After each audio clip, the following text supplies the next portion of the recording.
Hello friends and dear students, मैं Fatima Siddiqa, lecturer computer engineering from government polytechnic Ghaziabad. Operating system and diagnostic utilities lecture series के second lecture में आप सभी का स्वागत करती हूँ। यह सब्जेक्ट यूपीबीटी द्वारा PG diploma in computer hardware and networking के फर्स्ट सेमेस्टर के स्टूडेंट्स के लिए इंक्लूड किया गया है। साथ ही यह सब्जेक्ट कंप्यूटर साइंस तथा आईटी के स्टूडेंट्स के लिए भी लाभदायक है। तो आज हम बायोस यानी कि बेसिक इनपुट आउटपुट सिस्टम के टॉपिक को कंटिन्यू करते हुए इसमें पढ़ेंगे बायोस फंक्शंस के बारे में, बूट स्ट्रैपिंग क्या होता है, कॉन्फ़िगरिंग बायोस यानी कि बायोस कॉन्फ़िगर कैसे किया जाता है एंड इसके अलावा अदर फीचर्स। तो सबसे पहले हम स्टार्ट करते हैं बायोस फंक्शंस से।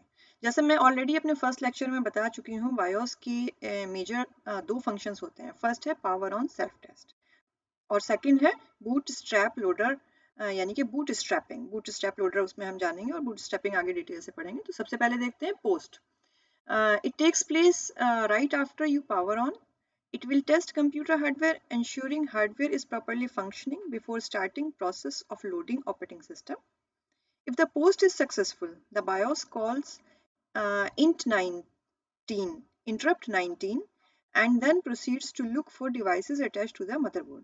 इसका मतलब जैसे ही आप पावर ऑन करते हैं अपने कंप्यूटर सिस्टम की तो सबसे पहले क्या होता है, पोस्ट एग्जीक्यूट होता है। तो पोस्ट में क्या होता है, पावर ऑन सेल्फ टेस्ट, नाम से ही पता है। जैसे ही आपने पावर ऑन की तो बायोस क्या करता है, सिस्टम को चेक करता है, उसकी टेस्टिंग करता है, यानी कि सिस्टम यानी कंप्यूटर सिस्टम के हार्डवेयर की टेस्टिंग करता है एंड इंश्योर करता है कि जितने भी हार्डवेयर है वो सब प्रॉपर्ली फंक्शनिंग है या नहीं है।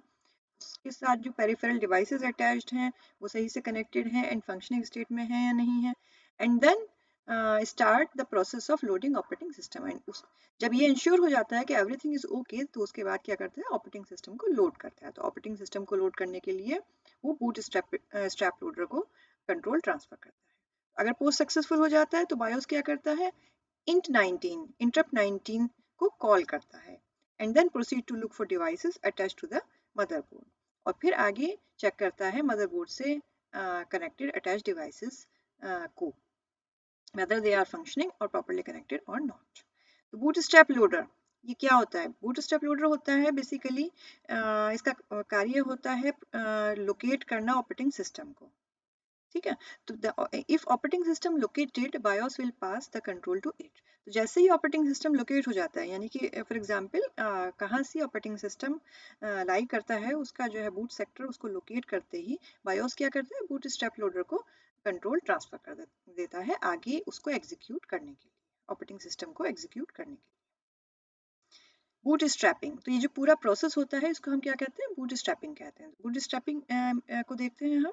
It basically test the system and prepares the computer for operation based on CMOS settings.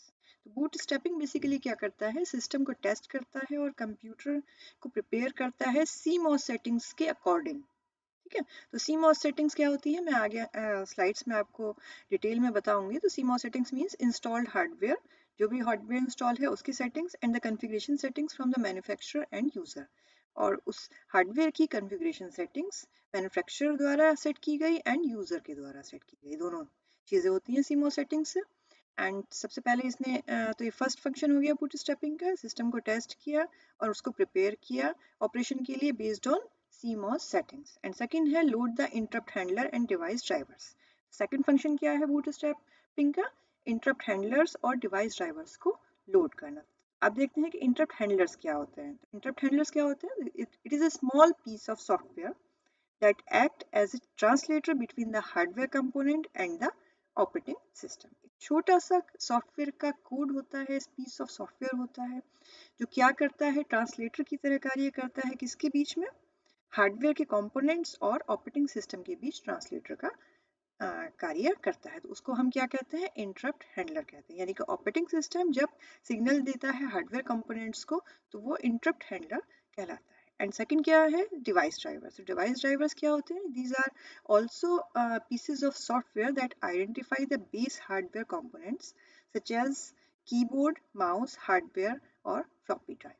तो बेसिक जो आपके हार्डवेयर कंपोनेंट्स हैं मोस्टली पेरिफेरल डिवाइसेस, जितने भी इनपुट आउटपुट डिवाइसेस अटैच्ड होती हैं कंप्यूटर सिस्टम के साथ, उनको रन करने के लिए जो कंप्यूटर जो सॉफ्टवेयर ज़रूरी होता है उसको हम डिवाइस ड्राइवर कहते हैं। इस सॉफ्टवेयर का कार्य होता है अटैच कंप्यूटर डिवाइसेस को आइडेंटिफाई कराना कि कौन सी डिवाइस है एंड उसको प्रॉपर रन करवाना, जैसे कि कीबोर्ड, माउस, हार्ड ड्राइव और फ्लॉपी ड्राइव। इसके अलावा प्रिंटर के लिए भी ड्राइवर्स होते हैं।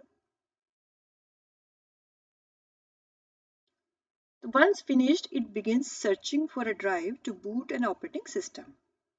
तो जैसे ही बायोस ने पोस्ट को फिनिश किया तो उसके बाद क्या करेगा वो बूट स्टार्टिंग करेगा सर्च करने के लिए ऑपरेटिंग सिस्टम को। ऑपरेटिंग सिस्टम कहाँ सर्च होगा कि वो किस ड्राइव में लोकेटेड है। तो ये इसकी सर्चिंग एक प्रॉपर सीक्वेंस के आधार पे होती है जिसे हम बूट ऑर्डर कहते हैं। ये सीक्वेंस जो होती है वो बायोस में डिफाइन की जाती है कि सबसे पहले किस लोकेशन पे सर्च करना है, सेकंड नंबर पे किस लोकेशन पे सर्च करना है, थर्ड नंबर पे किस डिवाइस में सर्च करना है। तो ये बूट ऑर्डर वहाँ से डिफाइन किया जाता है, ऑलरेडी प्री डिफाइन होता है एंड यूजर इसे बायोस सेटिंग्स में जाके उसको मॉडिफाई भी कर सकता है।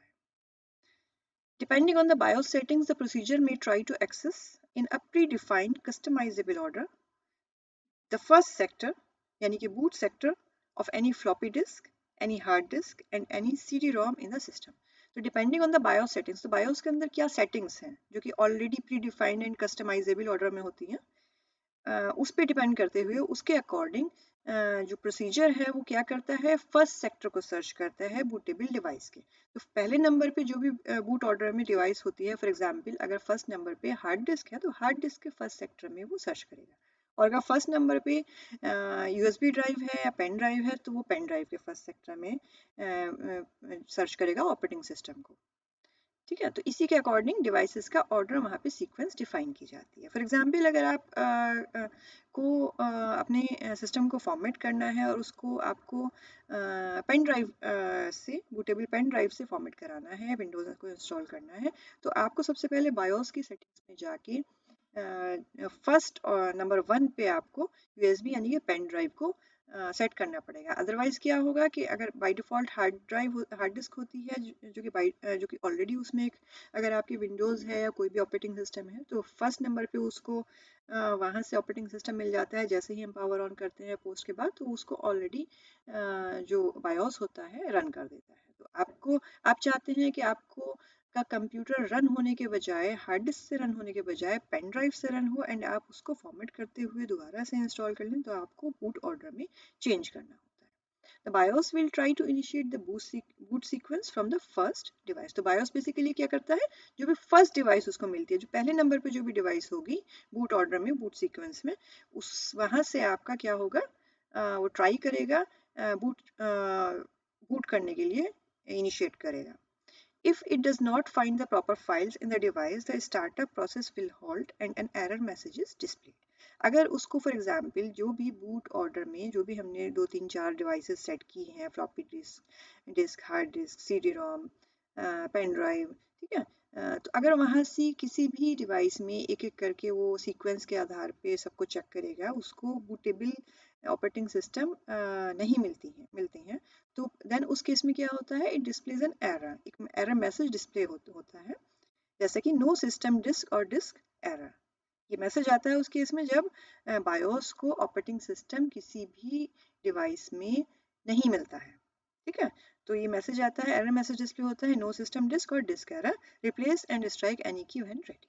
ठीक है, तो इस केस में आप समझ जाएंगे कि उसको आपकी जो ऑपरेटिंग सिस्टम है वो करप्ट हो चुका है या BIOS is not able to detect the operating system. Most are said to first look for a bootable floppy disk, and if one is not found then proceed to a hard disk which is usually the C drive. तो by default जो ज़्यादातर settings होती हैं manufacturer की तरफ से, सबसे पहले वो बूटेबल फ्लॉपी डिस्क में सर्च करते हैं एंड अगर वहाँ उसको नहीं मिलता है देन जो सर्चिंग होती है वो प्रोसीड करती है आगे हार्ड डिस्क की तरफ, जो कि यूजुअली सी ड्राइव होती है, और सी ड्राइव के फर्स्ट सेक्टर में MBR यानी कि बूट लोडर लोड किया जाता है। Once the drive is identified, it looks for boot information to start the operating system boot process. जैसे ही ड्राइव आपके आइडेंटिफाई हो जाती है, एंड तो क्या होता है कि बूट इंफॉर्मेशन जो कि वहाँ से फर्स्ट सेक्टर में स्टोर होती है ऑपरेटिंग सिस्टम की बूट प्रोसेस को स्टार्ट करने के लिए उसको लोड किया जाता है। If it is searching a hard disk it looks for a master boot record, और अगर हार्ड डिस्क में सर्च कर रहा है तो हार्ड डिस्क में क्या होता है, मास्टर बूट रिकॉर्ड कहलाता है, MBR at cylinder 0 head 0 sector 0, the first sector on the disk. MBR कहाँ लाई करता है, ये इंपॉर्टेंट है आप सबको समझने के लिए। MBR कहाँ लाई करता है, आपके फर्स्ट सेक्टर में, सेक्टर जो कि सेक्टर 0 ऐसे आइडेंटिफाई किया जाता है। तो हार्ड डिस्क में क्या होता है, हमेशा 0 से स्टार्टिंग होती है, इसको फर्स्ट सेक्टर कहते हैं, सेक्टर 0, ठीक है, उसके हेड 0 एंड सिलेंडर 0 पर। लेकिन ये जो इंफॉर्मेशन है ये आपके विंडोज़ के केस में यूजफुल है, क्योंकि विंडोज़ ऑपरेटिंग सिस्टम हमेशा आपके फर्स्ट सेक्टर में लाई करता है, जबकि लाइनक्स के केस में ऐसा नहीं है। लाइनक्स आपके किसी भी सेक्टर में, लाइनक्स का बूट लोडर जो होता है ग्रब कहलाता है, वो आपके किसी भी सेक्टर में लाई करता है। तो इन केस अगर आप अपने सिस्टम को, पीसी को डुअल बूटिंग करना चाहते हैं, यानी कि उसमें 2 ऑपरेटिंग सिस्टम आपको डालने हैं और जिसमें एक लाइनक्स है और एक विंडोज़ है, तो कभी भी आप पहले लाइनक्स को इंस्टॉल करके देन अगेन विंडोज़ को इंस्टॉल नहीं करेंगे। उससे क्या होता है कि अगर सपोज फॉर एग्जांपल आपने लाइनक्स पहले इंस्टॉल किया, तो जो उसका ग्रब होता है वो बाय डिफॉल्ट सेक्टर फर्स्ट में आ जाएगा हार्ड डिस्क के, एंड देन जब आप विंडोज़ को इंस्टॉल करेंगे तो जो उसका MBR होगा, बूट लोडर होगा, वो लाइनक्स के बूट लोडर को, ग्रब को ओवरलैप कर देगा। तो उस केस में आपकी विंडोज़ ही ओपन होगी। तो हमेशा जब भी स्टूडेंट्स डुअल बूटिंग करते हैं तो ये एरर उनके सामने आता है। तो इसलिए याद रखने की ज़रूरत ये है कि आप स्टूडेंट्स, आप सभी को सबसे पहले अगर आपको डुअल बूटिंग करनी है लाइनक्स एंड विंडोज़ के साथ, सबसे पहले आप विंडोज़ इंस्टॉल करेंगे, जिसका बूट लोडर आपका MBR में सेक्टर फर्स्ट पे जो है लाई करेगा, एंड जब एक बार विंडोज़ इंस्टॉल होने के बाद देन आप लाइनक्स को इंस्टॉल करेंगे, तो जो भी नेक्स्ट लोकेशन अवेलेबल होगी लाइनक्स का बूट लोडर जो होगा, यानी कि जो ग्रब होगा, वो वहाँ जो है इंस्टॉल हो जाएगा। तो if a master boot record is found, MBR की बात करते हैं, तो जैसे ही MBR मिल जाता है, it is read into memory at location 0007C00। जैसे ही MBR मिलता है तो मेमोरी में रीड किया जाता है, जिसकी लोकेशन 00007C00 होती है, and interrupt 19 int 19 jumps to memory location this। तो जो interrupt 19 इंस्ट्रक्शन पास की गई होती है बायोस द्वारा, वो इस मेमोरी लोकेशन पे जंप करती है, यानी कि इस मेमोरी लोकेशन पे चेक करती है। At this point, the BIOS attempts to move control of the computer system from the BIOS to the actual operating system। तो इस पॉइंट पे क्या होता है, तो BIOS क्या करता है, जो कंट्रोल होता है वो एक्चुअल ऑपरेटिंग सिस्टम को ट्रांसफर करता है।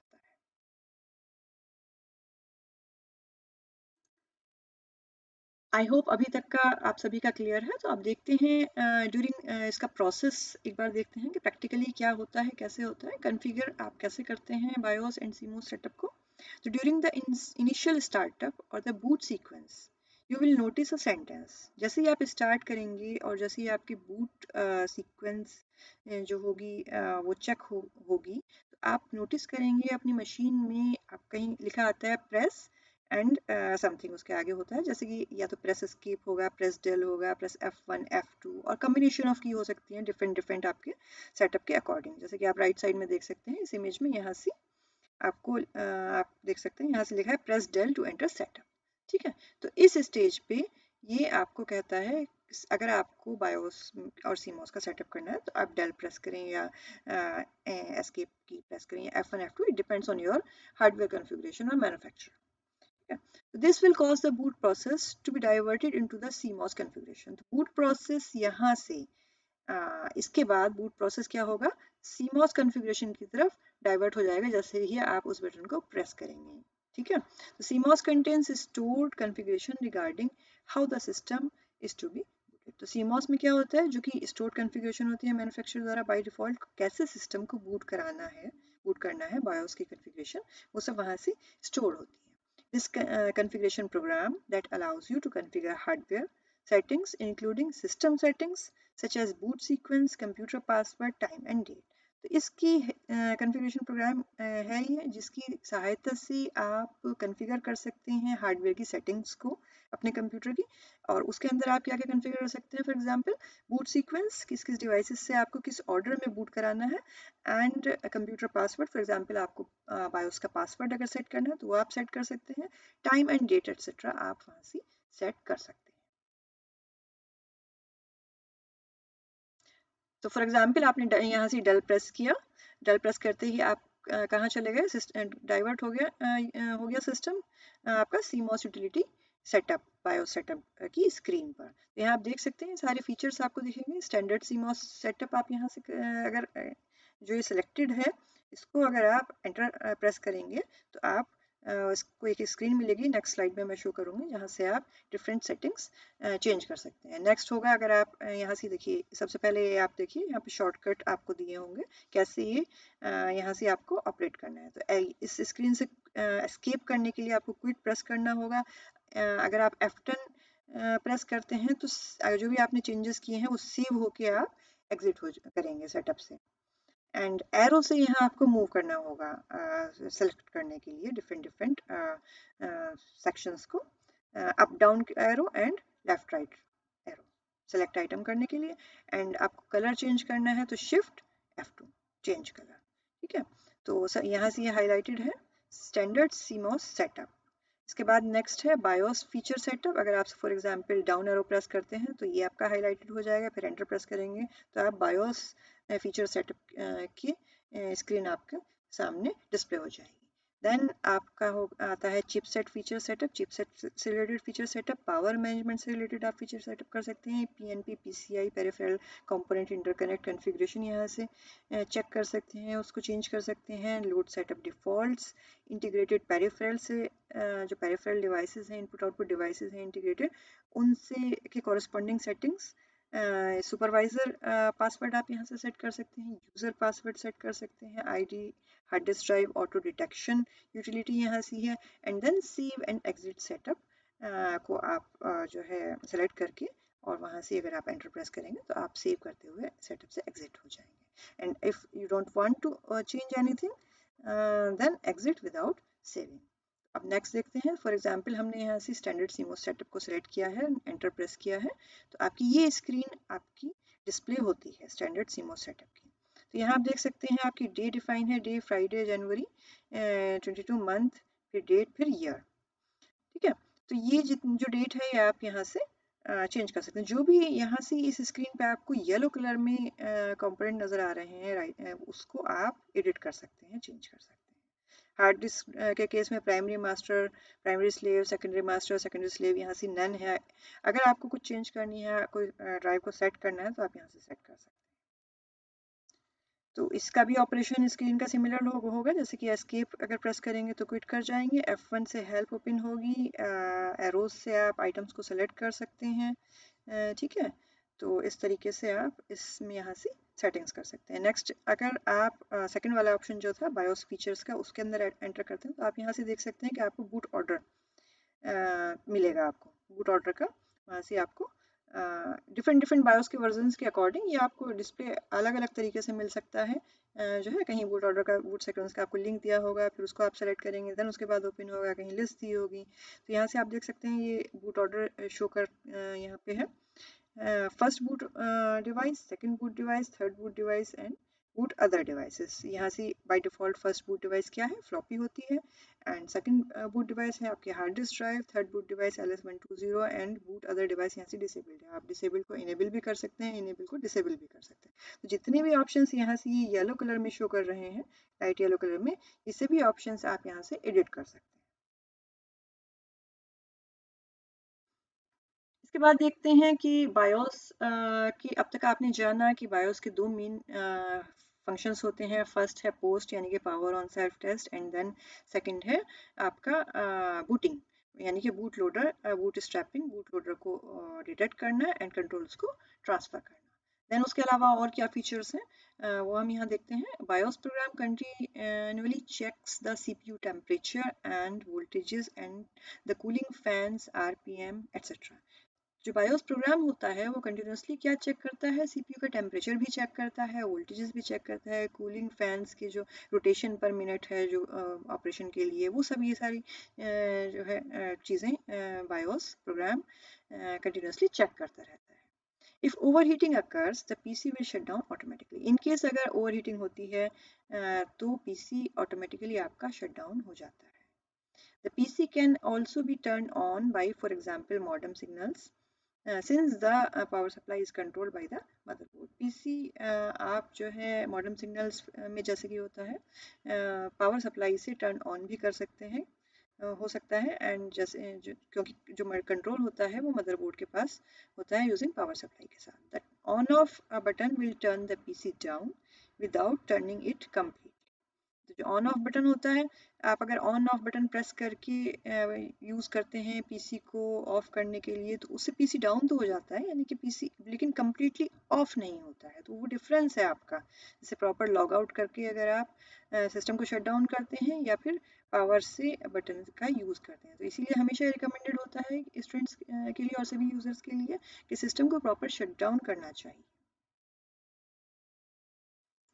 Thank you so much for watching. Stay tuned. In my next lecture, I will explain about the post in detail. Thank you.